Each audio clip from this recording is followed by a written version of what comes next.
Hello friends, आज बात करेंगे 31 मार्च 2024 से पहले हमें वो कौन कौन से काम करने हैं जिससे जिसको जिसको ना करने से हमें हो सकता है इंटरेस्ट या पेनाल्टीज या नोटिस वगैरह आ सकती है। जीएसटी और इनकम टैक्स में 31 मार्च से पहले पहले हमें क्या काम करने हैं। फ्रेंड्स, फाइनेंशियल ईयर एंड होने वाला है, उसके बाद हमें पता है एक के बाद एक ड्यू डेट आने लगेंगी। पहले आईटीआर की आएगी, टीडीएस की भी आएगी, फिर जिनका ऑडिट है तो ऑडिट रिपोर्ट की आएगी, आरओसी फाइलिंग की आएगी, जीएसटी एनुअल रिटर्न की आएगी। तो ये सारी ड्यू डेट आनी स्टार्ट हो जाएंगी। तो 31 मार्च तक अगर हमने अपने अकाउंट सारी चीज़ें अच्छे से मेंटेन करके रख ली, सारी इंफॉर्मेशन अगर हमने उसको एक जगह से एक जगह रिकंसाइल कर लिया, तो आईटीआर फाइल करना, इंफॉर्मेशन प्रोवाइड करना ईजी हो जाएगा। तो देखते हैं वो कौन कौन से काम हैं। उसमें से पहला तो देखिए क्या है, एडवांस टैक्स को पे करना। इसके ऊपर मैंने अलग से एक डेडिकेटेड वीडियो बनाया हुआ है कि एडवांस टैक्स क्या होता है, किसको पे करना है, किसको पे नहीं करना है, किसके ऊपर लायबिलिटी होती है एडवांस टैक्स पे करने की।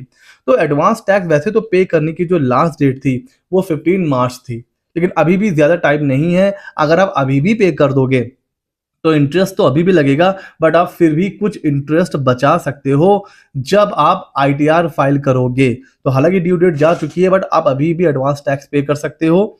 जिन्होंने पे कर दिया है 15 मार्च से पहले उनके लिए तो अच्छी बात है, और जिन्होंने पे नहीं किया है 31 मार्च से पहले आप पे कर दीजिए, तो कुछ हद तक इंटरेस्ट आप सेव कर सकते हैं। ठीक है सर, अगला काम क्या करना है सर, हमें हमें अपनी बुक का रिकंसिलिएशन करना है। सर, बुक का रिकंसिलिएशन मतलब हमें जीएसटी से रिलेटेड ये 7 तरह के रिकंसिलिएशन आप बोल लो, कंपैरिजन बोल लो, खुद की गलती निकालना बोल लो, कुछ भी बोल लो, ये काम हमें करने हैं। बिकॉज एक बार फाइनेंशियल ईयर एंड हो गया और अगर हमने इग्नोर कर दी इन चीज़ों को तो प्रॉब्लम हो सकती है। सर, पहला क्या है, अपने जीएसटीआर 1 को 3B से कंपेयर करिए। कहीं ऐसा तो नहीं है जीएसटीआर 1 में सेल कुछ और है, 3B में कुछ और है। तो सर, अभी मार्च का जो जीएसटी रिटर्न है वो कब जाएगा, अप्रैल में। आप वहां पर इसको ठीक कर सकते हैं। फालतू में एनुअल रिटर्न में हम ठीक करेंगे या 30 नवंबर तक डेडलाइन है, उसको भूल जाइए। 31 मार्च, मार्च फाइनेंशियल ईयर का आखिरी रिटर्न होगा, अप्रैल में फाइल होगा। अगर जीएसटीआर 1 और 3B में कुछ मिसमैच है तो उसको वहां पर आप करेक्ट कर सकते हैं। उसी तरह ई वे बिल को जीएसटीआर 1 से कंपेयर करिए। ऐसा तो नहीं है कि ई वे बिल में डेटा कुछ और आ रहा है और जीएसटीआर 1 में वो ऑटो पॉपुलेटेड नहीं हुआ, या हमने उसको लेना भूल गए। इसको कंपेयर करिए। अगर ई इनवॉइसिंग आपके ऊपर एप्लीकेबल है तो उसको भी आप जीएसटीआर 1 से जरूर मैच करिए। ऐसा तो नहीं कि जीएसटीआर 1 में सेल कुछ और है, ई इनवॉइस आपने किया नहीं है। ये हो सकता है ई इनवॉइस आपने कर दिया, जीएसटीआर 1 में लिया नहीं है। इसको कंपेयर करिए सर। आईटीसी, जो बुक की आईटीसी है ना, उसको 3B की आईटीसी से मैच करिए। उसी तरह बुक की आईटीसी को जीएसटीआर 2B और 2A से भी मैच करिए। क्या आपस में कोई मिसमैच तो नहीं आ रहा है। 3B के डेटा को 2B के डेटा से मिसमैच करिए, मतलब मैच करिए। कहीं ऐसा तो नहीं कि आईटीसी ज्यादा ले लिया है 3B में। ठीक है। उसी तरह जो रिवर्सल होता है ना, ब्लॉक क्रेडिट वाला, ठीक है, जो हम लोग रिवर्स करते हैं नीचे 17(5) में, उसको भी चेक करिए कि जो रिवर्स, ऐसा तो नहीं कुछ रिवर्स करना था और आपने रिवर्स नहीं किया, या पहले रिवर्स कर दिया था अभी उसको रिक्लेम करना है वो नहीं किया है। तो ये सारी चीजें 31 मार्च से पहले बैठ के आराम से रिकंसाइल कर लीजिए। अगर कुछ मिसमैच है तो सर, मार्च वाले 3B या मार्च वाले जीएसटीआर 1 जो कि अप्रैल में जाएगा, उसमें आप ठीक कर सकते हैं। बहुत इंपॉर्टेंट है, इस चीज को आप इग्नोर कर ही नहीं सकते। तो ये कंपेयर करिए सर।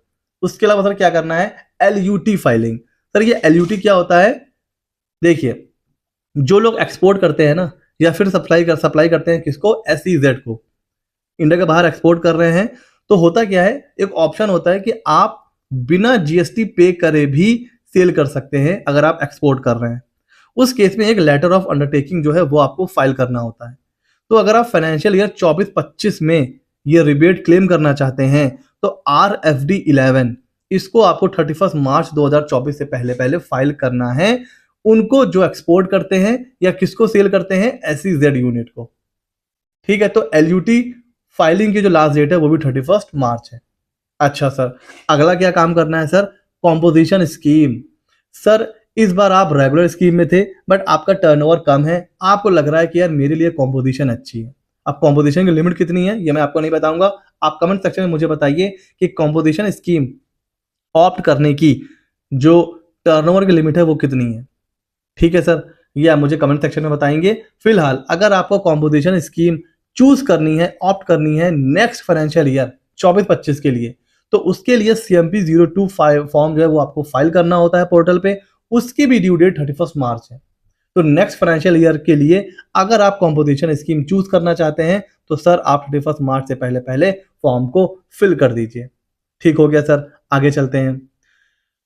फाइनेंशियल ईयर 2021 का ITR अपडेटेड रिटर्न अगर आपको फाइल करना है तो याद रखिए फाइनेंशियल ईयर 2021 के लिए अब कुछ ही दिन बचे हैं।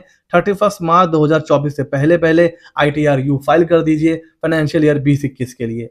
बिकॉज अगर कुछ मिसमैच है, अगर आपने फाइल नहीं किया है और आपको फाइल कर देना चाहिए था और ड्यू डेट मिस हो गई, तो सर आ जाएगा आपके पास नोटिस और आपके अपने बचाव में कहने के लिए कुछ नहीं रहेगा। डिपार्टमेंट कहेगा कि हमने आपको ITRU भरने का मौका दिया था, आपने वो भी क्या कर दिया, अवॉइड कर दिया, इग्नोर कर दिया। तो ITRU फाइल करिए 2021 का। अगर फाइल नहीं किया है, लास्ट डेट 31 मार्च 2024। अच्छा सर, अगला क्या है सर, हमें रिकंसाइल करनी है अपनी TDS की एंट्रीज। हो सकता है हम कुछ ऐसा काम करते हैं जिसपे TDS कट रहा है, तो उसको भी हमें चेक करना है कि वो TDS हमारे 26CS में अपडेट हो रहा है कि नहीं हो रहा है। EIS TIS हमारा एक्यूरेट है कि नहीं है। ऐसा तो नहीं कि इंटरेस्ट कुछ और है बैंक में और एक्चुअल में कुछ और आ रहा है, EIS में ज्यादा आ रहा है, उसको आपको ठीक करवाना है। कुछ ऐसा तो नहीं, कुछ ऐसी एंट्री जो आपकी है ही नहीं वो EIS TIS में आ रही है, उसको भी आपको ठीक करना है। उसी तरह GST वर्सेस इनकम टैक्स, हो सकता है आपका GST में टर्नओवर कुछ और है और इनकम टैक्स में EIS TIS में कुछ और आ रहा है, या फिर आपका TDS नहीं कटा हुआ है, GST तो चार्ज हो रहा है, TDS नहीं कट रहा है।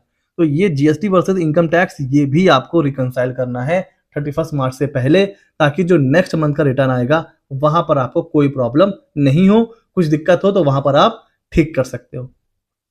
ठीक है सर, अगला क्या है, इन्वेस्टमेंट। अगर आप ओल्ड टैक्स रिजीम में हैं और आप एग्जेम्पशन क्लेम करना चाहते हैं सर 80C, 80D, 80C से 80U तक की, 80D, 80CCD1, 80CCD2, ये जितनी भी सर एग्जेम्पशन होती हैं ओल्ड टैक्स रिजीम की, 1.5 लाख, किसी में 50,000 है, किसी में 30,000 है, मैं यहाँ पर डायरेक्शन यहाँ पर डिस्कस नहीं करूंगा, उसके ऊपर एक अलग से वीडियो है हमारा इनकम टैक्स कोर्स के अंदर। तो अगर आप एग्जेम्पशन क्लेम करके अपनी टैक्स लायबिलिटी को कम करना चाहते हैं तो सर इन्वेस्टमेंट कर दीजिए, अभी टाइम है 31 मार्च से पहले पहले। ठीक हो गया जी। अच्छा सर, अगला क्या है, अपना टर्नओवर जरूर कैलकुलेट करिए।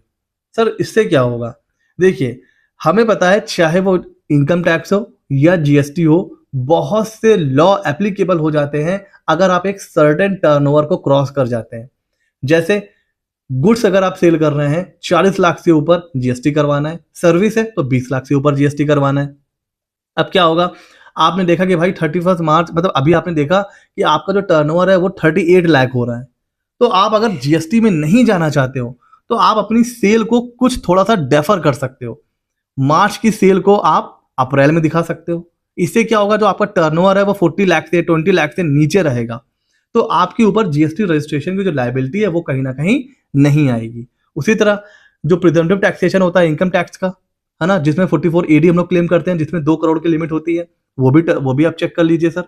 अगर आपको लग रहा है कि यार टर्नओवर मेरा जस्ट क्रॉस होने वाला है, तो आप क्या कर सकते हो, अपनी सेल को ना डेफर कर सकते हो, अप्रैल में कर सकते हो। उससे क्या होगा सर, थोड़ा सा अपना जो टर्नओवर है वो आप मेंटेन कर सकते हो। तो अगर आप अननेसेसरी टैक्स कंप्लायंस के बर्डन से बचना चाहते हैं तो आप अपने टर्नओवर को भी अभी चेक कर लें, कहीं ऐसा तो नहीं है कि सर्टेन लिमिट से ऊपर जाने वाला है।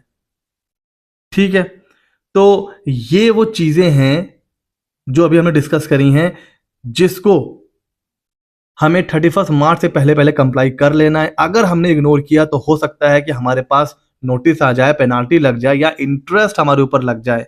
तो ये वो चेकलिस्ट थी जो मैंने सोचा आप लोगों को पता होना चाहिए, तो मैंने आप लोगों के साथ डिस्कस करा। ऐसे ही मजेदार इंपॉर्टेंट टैक्स अपडेट्स के लिए हमारे चैनल CA Mitra 24 को सब्सक्राइब कर लीजिए। मिलते हैं अगले नॉलेजेबल वीडियो में।